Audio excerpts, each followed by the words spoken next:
What do you want? What do I want? I want a platinum song. I want unlimited popsicles. I want eBay to come forward and give me a $20,000 gift card to use at my discretion for as many weird trinkets as I want, so I don't have to feel guilty. I want 10 platinum songs. Wait a minute, am I doing unlimited wishes? Do I have unlimited wishes? You want a job in the music industry? That's incredibly easy. You just have to know what you want. There are a ton of people who would bring you in right now. Listen to me. Actually, if you're remotely capable and you're not a punisher, you can work just about anywhere. You can actually work most places, even as long as you're not a punisher. I think, yeah, I'd come to Alabama. One time when I was like a long time ago, I played a show in Mobile, Alabama. It was horrible. But no, you can literally do whatever you want. If you say you want to work in music, figure out what you're talking about. Because there's like a trillion different jobs. And realistically, I'll bet you could get hired. Because I'm telling you, I've worked with some of the like, I want to say something nice so I don't get like flagged on here. TikTok shop. Oh man, I love the community. What do I say that's nice? How do you be nice? I'm telling you, you can genuinely have just about any job in music, because we've had some people on our teams in the past where I'm just like, I don't know how you are like still alive. It's like, what do you mean? Like, you are in charge of yourself. Like, how have you like not forgotten to breathe when you're just like sitting on your couch, not doing anything? What do you want to do in music? Tell me that, and then I'll tell you what to do. I'm being helpful. Speaking some real shit. It's true. I'm telling you, like legitimately, there are so many things that you will just never know that I've had to deal with. And on my phone, what does that even mean? I'm working on a project right now that I can't show you, but it's getting to a point. I've been working on it for a very long time, and it's getting to a point where it's looking decent. I'm just doing some editing. Ask me something about what you're trying to do in music. Whoever said that. I'm here to help.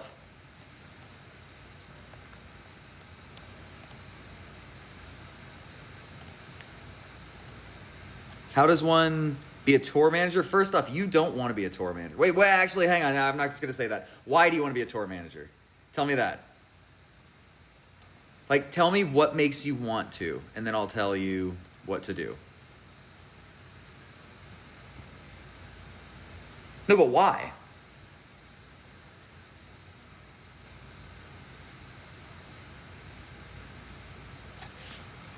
Concert photographer, that's so easy.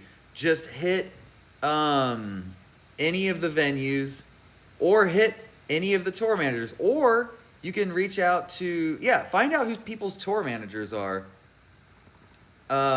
If you're good, and again, you're not a punisher. Like, I cannot reiterate this. Like, so many people would probably have more work if they just weren't annoying to have around. And I'm not even trying to be mean. I'm trying to be as real as I can with you. There's no point. Life is too short. Let me help you. How do you get into producing your own music? YouTube tutorials, truly. Like, I had one of my friends, Christian, dude from Dark Complex. We're both from Houston, and one day I was just like, hey, I would love, oh no, have I been playing in the wrong edit? Uh-oh, hold on. Oh, no, I'm good. And for one afternoon, I went to his house, and he showed me the ultimate basics of how to record. Like, you press this to like arm the track, like, you know, make it recording ready. This is how you make a track. This is how you know what I mean? Like all that stuff. And truly from there, I'd be like, okay, wait, how do I, do this? And then I would just look it up. I promise you, like, Lucas is like a genius. Our tour manager, Lucas, when it comes to 3D, like modeling and animation and all that, he learned all of that in 2020 on YouTube. Wait. So, okay, concert photography. Reach out to smaller acts first. I'm telling you, that's actually the same thing with tour managing. But why do you want to be? Because you get to help organize something you care about. That's cool. Okay. To be a tour manager, I think you need to be a certain kind of person. Like, you need to be like pretty tough. It's going to be you trying to wrangle a bunch of musicians. And musicians are dumb as hell. TikTok shop. Like, they...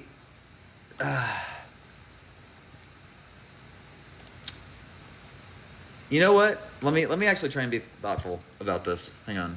I have been being thoughtful. Why am I arguing with myself? Okay. I think if you want to be a tour... what you have to do if you want to be a tour manager is find smaller people to start with, truly. This is what you need to do. Like, if you have friends that are in a band or there's like a local band, like go to some local shows if you want. Because find the bigger local bands and be like, are you going on tour? They're not going to have a budget, really, truly. And it's unfortunate. Because, dude, when we were starting out, genuinely, we were like, at best, we'd be making like $500 a day. And that's on, I'm saying on a national tour, like when we got to open for more notable people. At worst, we were making $150 a night in a van. It was truly not ideal, and we were like losing money and stuff. So I just need you to know that you will probably not make a ton of money up front, but the idea is you find a group of people that you want to grow with. And dude, even in certain, like when we go like international in certain markets or certain territories, we still don't like crush. And so like luckily some of the people around us are like, they know that when it gets to that point, they're like our dudes, they're our people. And luckily kind of like help us figure that out so we don't lose $1 billion. Because like when we go do like deep Europe and we're there for a couple weeks, 100% we are like losing. But all I'm trying to say is be prepared to eat shit for like a while. And the idea is that you grow with a team and like, I guess make sure you're attaching yourself to like people that you like, know, and trust. You do have to start somewhere. Like, we legitimately didn't make any money touring for like years. We like slept on like relatives' floors and stuff. Like, it's not cute. Or we'd be in like the scariest hotel ever, like 6 or 7 people to a room. Cause that's like, it was everybody. That's all we could afford. And there'd be like legit questionable stains of all sorts all over the place. What I'm trying to say is, just stop talking to me about crushes. Oh my God, if you keep spamming me, I promise I'll block you. I'm not doing mutes anymore. The idea is, find some smaller friends or some more like local sized artists and offer your services to them, kind of cut your teeth in that way. And, hopefully y'all grow together. Truly, so annoying. Stop. I'm dead serious. Block a lot of propel.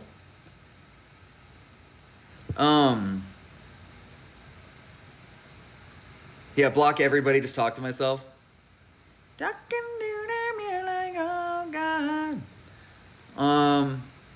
Alright. So that's how you be a tour manager.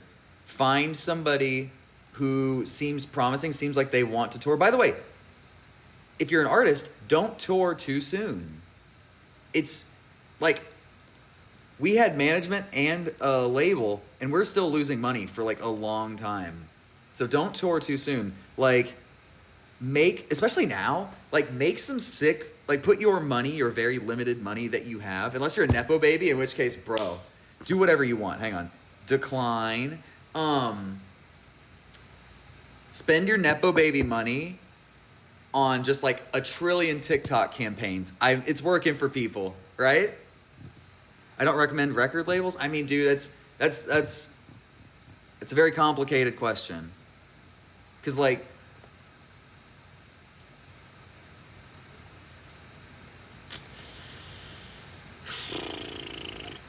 truly no one I'm trying so hard not to be like dumb about this. For a label, it really just depends what your goals are. Because I mean, dude, even at our size, like everything that costs money, anything that like touches the budget, that's a full conversation. Truly.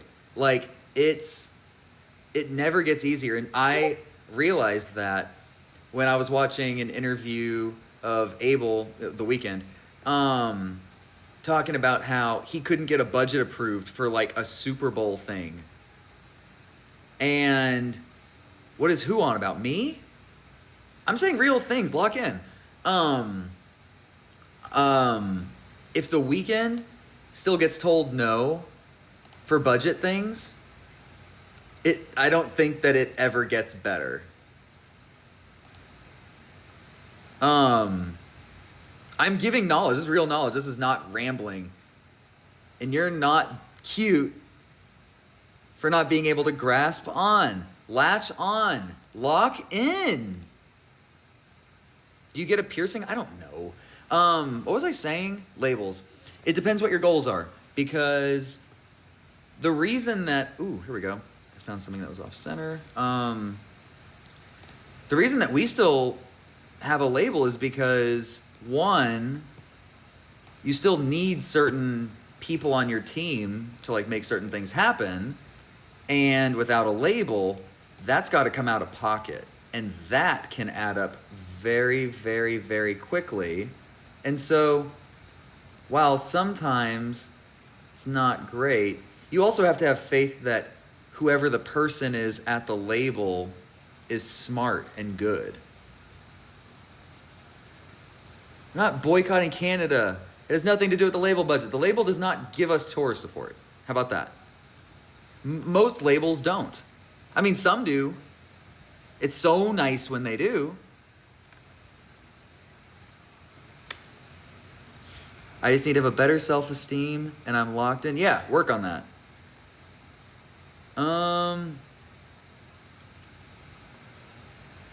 Oh, hang on. I'm so sorry. I'm trying so hard to read things, but there's a lot. Let me see. I sound like a guy talking about financial things in the hospital. I'm glad to not be in a hospital. Sucks being on a good label and a bad label rep. Oh, yeah, no, that 100% happens. We've been signed to, like, good labels, and the people are just, like, entirely ineffective, and it's offensive. I get really angry.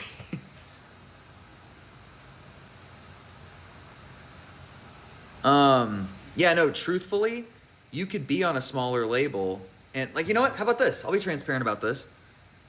Hopeless was a smaller label than some other people we've been on. And certain members of that team are like some of the best I've ever worked with. Genuinely.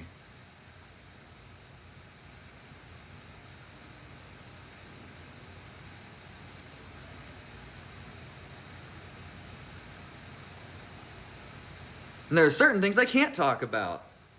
Because sometimes getting out of deals or getting out of situations requires things like NDAs. And then I can't do anything with that. So I'm out here doing my best. What's the difference between labels and record deals? Okay. A label is the company. The record deal is the contract that they offer you. So if you go to a label, like a record label, and they give you a record deal, a record contract. That's the difference. You could tell there were a few people on the team who cared. Yeah, there's always, like, don't get me wrong, the vast majority of the time, you can find a couple good people, and you truthfully only need, like, if you had 4 people at a label who are truly just, like, machines and they ride for you, that's the dream. Doesn't happen, but that's the dream. Let me see. Connections open doors. Being good keeps them open. Fair. Being more confident. You fake it. Are you insane? Fake it. How long are contracts? Those, so you're referring to, like, that's referred to as a term period, right? That's your most cycles, I believe, are for, I think it's like a year and a half later, but things have also been shifting lately where people are doing more licensing deals rather than standard, like, album deals. It's hard to leave a contract. Yeah. People don't want to let you go. Keeping you is money. Do we own the music? It depends. We own some, not some. We get some back. Like, I think in, like, maybe 6 or 7 years, we'll own Jenks. That's great. How many tickets are left for Sacramento Night 1? I don't know, because it's the weekend, and so I've not been getting any updates the last couple days. And it's killing me, because I love to know these things. Every time we sell out a show, I'm like, feels good. Would you sign someone? Would I sign someone? First, well, okay. Would I sign someone insanely talented with 0 following? I'm not an A&R. I don't know if you are just passing through. I sing for a band called Waterparks. I do not work at a label. I've just been on like 5 of them. So I know the deal. I get it. I don't think I would want to sign anybody, because truthfully, every artist kind of hates members of their team at some point. And I don't want to be like an industry villain. Like, theoretically, yes, I could sign someone, where people have offered me, like, labels that I'm either friends with. You're not annoying me. Chill. You're good. Labels that, like, I still have good relationships with, or even, like, you know, ones that are like whatever. I've probably gotten the offer from like 4 different people who could make it happen to have like an imprint, which would essentially be my own label, like under another label, like a subsidiary. Yeah, it's so much work to, like, it's so much time and everything to work on your own project. The last thing I would do is be like, yeah, let me sign somebody else, because I have time to not only do all the things that I want to do that are like fun and creative. Like, dude, I don't want to do administrative shit for somebody else. The most I would do is, like, if it's a project that I really like, I would maybe like executive produce, where I could come in and do like broad strokes, big picture things, where I could like walk in, listen to the songs, be like, this is what I think. You don't have to listen to me at all. Administrative is so boring. I can't do that. Like, I'm working on something fun right now that has nothing to do with music. But, well, you'll see what I mean. But yeah, no, 100%. I could go in there and be like, oh, you know what I think would help this chorus is trimming this part, changing that line to this, adding these harmonies here, slice that bridge, add sound, like whatever. Like, I would do that for like a project that I'm like actually passionate about, or someone that I like, or if there was a band where I was like, I don't know, somebody that I'm friends with, even if they're like, hey, will you come through and just like give me notes on all of this? I'd be like, yes, 100%, let's do it. But I don't want to actually sign, I don't want to have a label. Ew. Ugh. I do have a good ear for that kind of thing. And there's truthfully so many choruses that could be made by just little additional things, like harmonies and stuff. Truly. I do have ADHD. Relax. I'm just locked in. Should you take the day off work to come see Waterparks as a music teacher a month before our concert? Yes! You still have 29 days. That's more than enough time. See you in New Haven. We're going to Toad's place. Do bigger, projects give artists more freedom or less? It fully depends on what you mean. Do bigger projects give artists more freedom? Bigger projects. I mean, I think being big, like a large, okay, how about this? I think being an incredibly financially successful artist, like corporation or whatever, does afford you certain freedoms that other ones may not have. Like Taylor Swift can do whatever she wants, you know? And good for her. I don't even mean that. That's not even being said in like a loaded way. It's like, okay, how about this? Ed Sheeran, like, okay, when you go to a venue,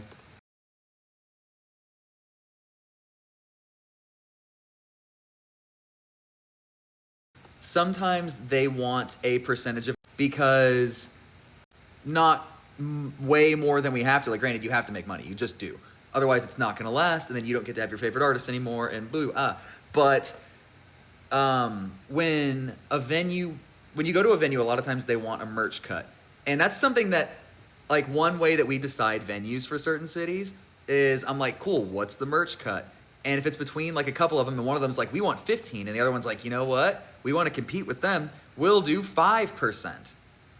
And I'll be like, you should be doing 0, but I'll take 5% instead, because then we don't have to charge you as much. And that's amazing, because we have to charge more if the venue is taking more, right? So, that's what I was getting at. For example, Ed Sheeran is one of my favorite examples. It's so cool, and I'm probably going to botch the specifics. Let me just see if I can Google it.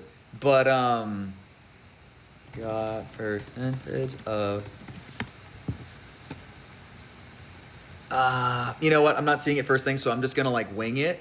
This might not be... Don't take this as gospel, because these could be the wrong, like, specifics.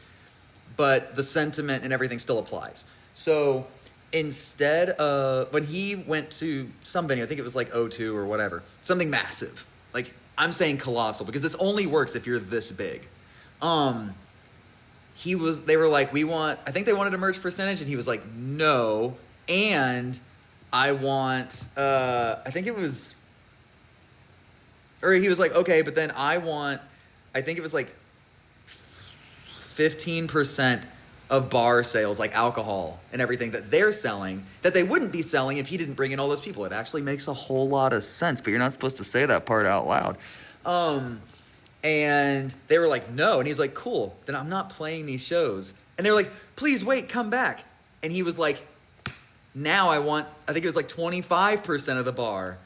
And they were like, fine. That's what I'm saying. So when you are bigger, you are afforded more power and everything's run on money. So, I mean, which is, you can't knock that. It is what it is. Like, things cost money. But him being like, I get this percent. And then eventually they were like, fine. You don't have to say, ew, money. Like, it is what it is. You have to acknowledge it. But, yeah, him getting like 25% or whatever of bar whatever it was that he got would be fucking like, he probably got another $1 million from one show. It's insane. So anyway, all that to say, we couldn't do that, for example. You know what I mean? Like when we go and I think we did Palladium and it was like 4,000 people. They probably made, I mean, granted, I don't know. I shouldn't predict or just like pull numbers out of my ass. TikTok shop. I'm not cussing. You know what I mean? They still got like at least like 15K on like bar sales. You know what I'm saying? World peace. Wait, what? How do you get money from music? Legally, okay. That shouldn't be a loaded question. You know what I mean? But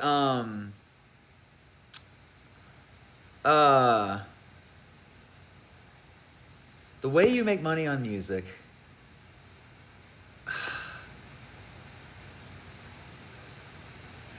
most of what, okay, this is super messed up, but it's true.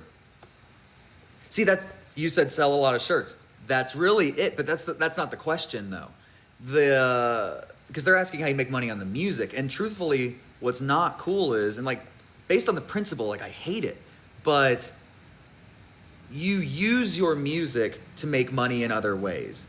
You rarely okay, a label gives you a certain amount of money to make an album, right? Great. That's like ideally what it is. And then you have to pay that back. Makes sense. However, things start to get piled on top of it, like marketing costs and all this stuff. And then there's I'm trying not to speak for everybody because someone could easily be like, no, but I'd be like, kinda, because deals work differently. I should be writing down these questions because I keep going down too many rabbit holes or too many tunnels and losing my train of thought. Do streams matter? Yeah, they do. Okay, the way you make money on music legally, this is when was this put in? Hang on. When were mechanical royalties implemented?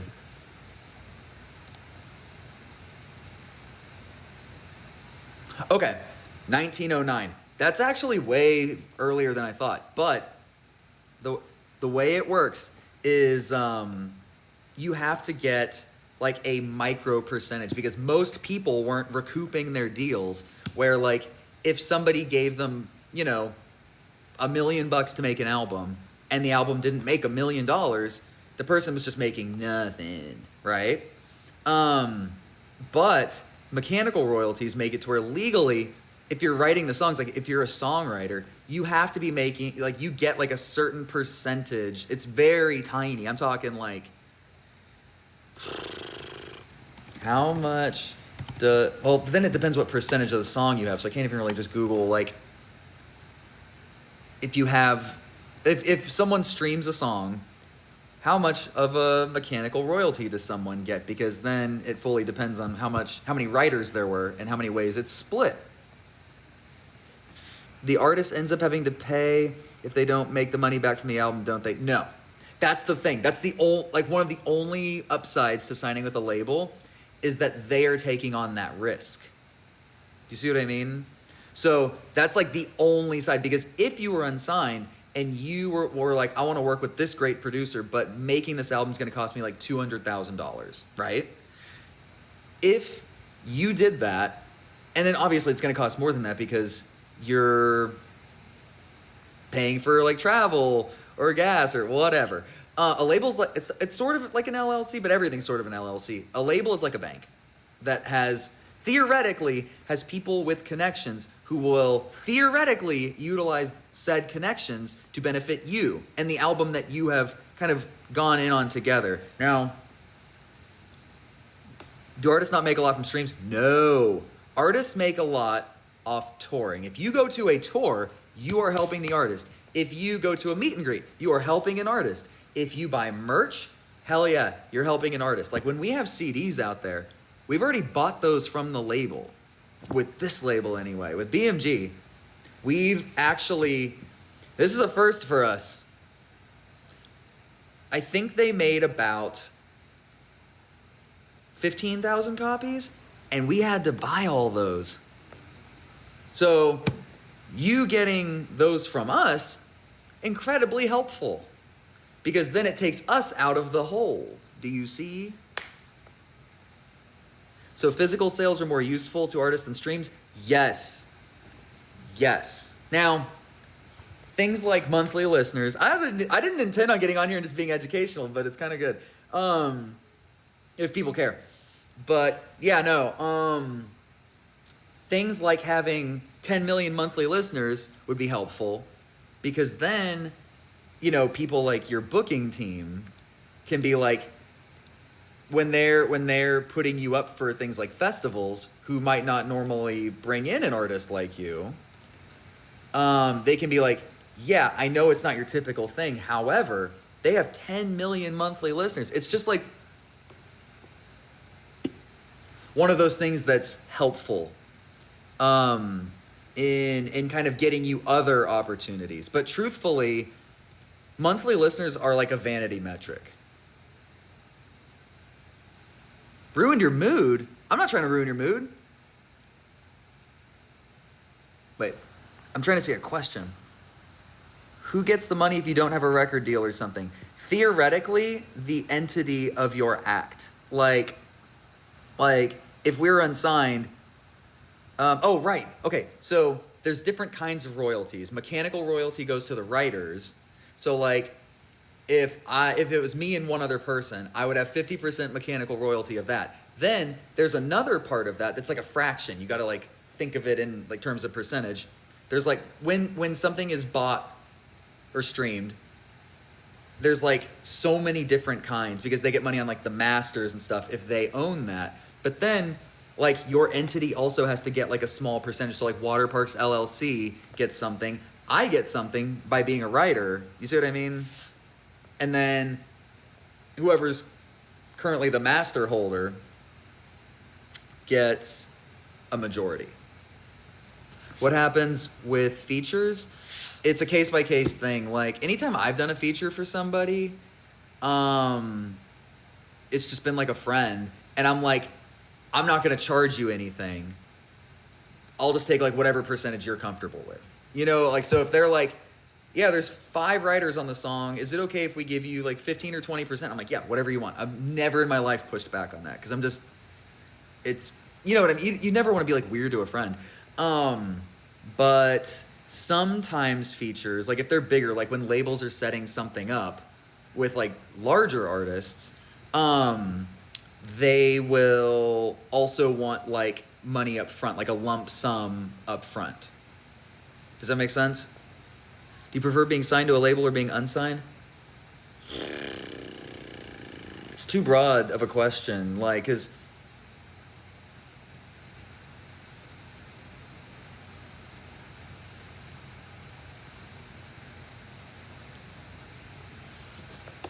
I actually don't know. I'm really like thinking about it. Let me see. What about connections? But writers are also networking. Yes? I don't know what you mean. It seems stressful to be unsigned. Yeah. What's the pro and con of being signed? Do you get to be as creative? Yeah. No one's ever told us what to do as far as like creative. And if they have, I've been like, oh, cool. And like, you be nice. And then you just don't do it. Yeah, they both have, it's a very like complicated question. It's not as simple as like being unsigned is better or like being signed is better.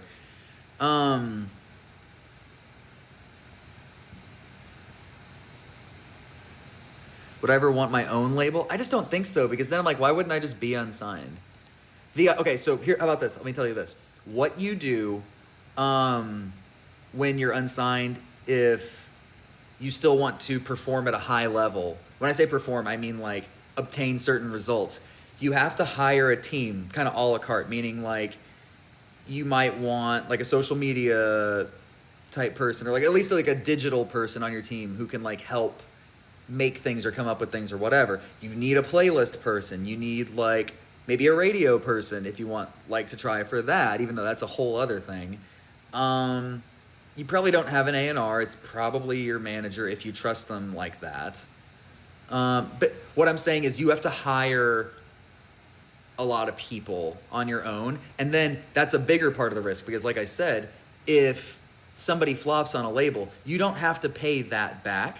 And that's like one of the like major, like that's like the major benefit of signing to a label is even if you flop, like you don't owe anyone, you just get dropped or shelved. If they shelve you, that means you have music and they're like, we don't want to pay to put this out because it costs money to release music. And if you're signed to a label, they theoretically, again, all of this is like, there are exceptions, but for the most part, if you're going to release music, they have to, it's like in the contract that they have to put like a certain amount of money behind it, right? So like sometimes labels decide that it's more like that they'd rather just cut their losses. If they're like, this song is trash and the other ones aren't performing and we don't like you, like if you've gone crazy on them or whatever, then yeah, they might just choose to be like, we're not putting this out and we're also not letting you go. And that's worst case, being shelved. How do I pick venues? I don't. We have booking people for that. It's a major benefit because they're the ones who kind of go between buyers.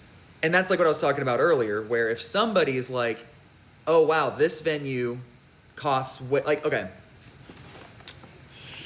I'm trying not to like say anything that'll get me in trouble. Some venues cost more literally to open their doors and just run than others. And so there's like one decider is like, hey, this venue right here is going to cost us about,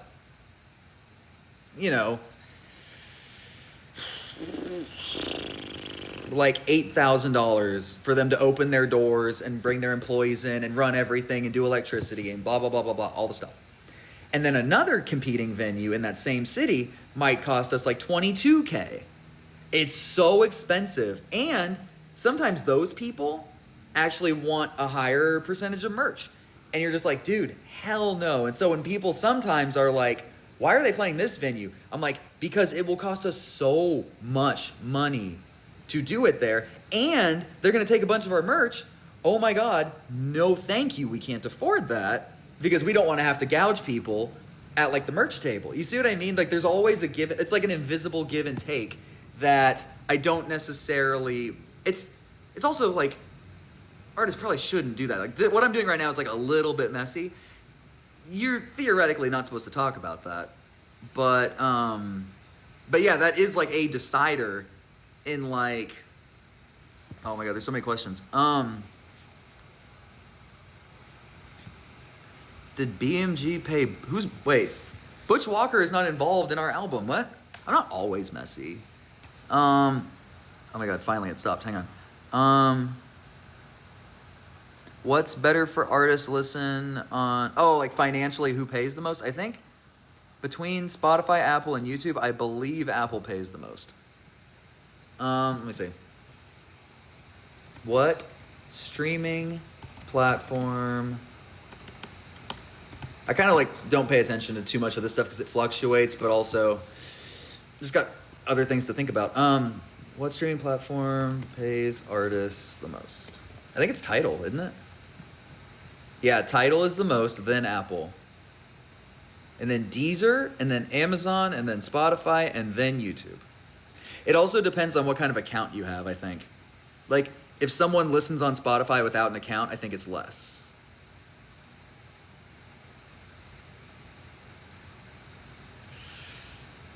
Let me see.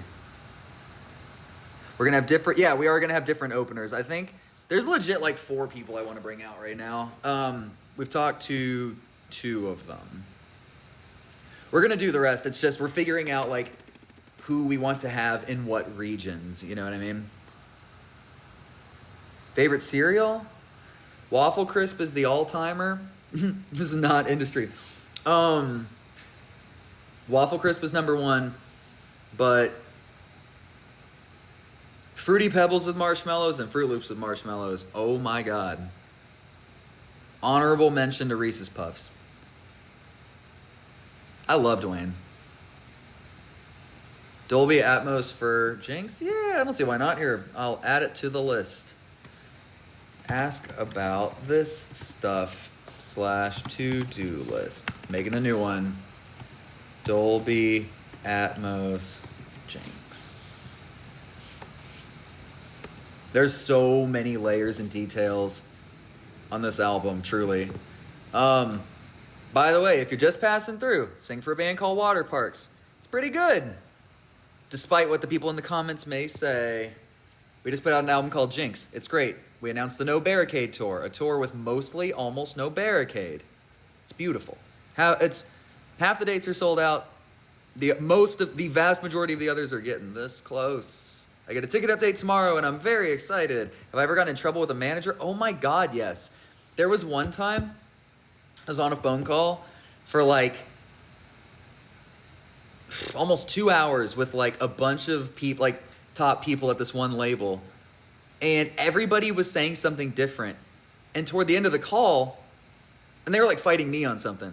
And toward the end of the call, they're like, okay, so we're all on the same page. Sounds good. Everyone's like, yep. And I was like, no, we're fucking not. You're all saying different things. And this is what it should be. But no one's on the same page. What are you talking about? And our manager was texting me to be like, bring it in. Like chill. You have to like ease up. And it was stressful. But you know what I mean? Like, there have definitely been times where they're like, oh, you shouldn't have done that. It's funny, but it's real. We've never been shelved, luckily. Yeah, we'll go back to Australia. How long until I get a copyright strike? Hang on. How long until I get a copyright strike on TikTok Live?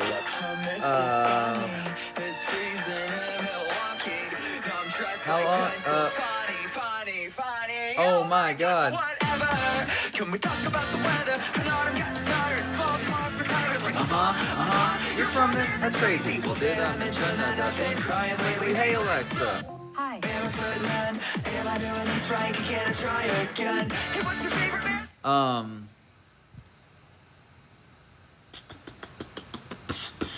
Did you just ask me how'd you get your band name? What's the lore behind Waterparks? Did you say, hey, Awsten, how'd you get your band name? Did you really come to me in my live and say, I'm sick of all this, how'd you get your band name? Is that your real first name? Can you text and can you follow back? Cause it's my birthday. The nerve. The nerve. The nerve. Oh, what a good one. Oh, what a good one. That's okay. I'm fucking with you. Okay. Wait. Yeah, no, I'll get hit with a copyright strike. Actually, I'm going to add that to my thing. Can I whitelist my account and the band account on talk/IG so I can play our music during lives without going to federal prison? I always get copyright struck by myself. Songs I refuse to do live. Now, there's like ones I don't want to do, but I'm not like, I refuse because of this emotional reason. I'm just like, it's not that good. Like certain old ones. No, I do not use Chat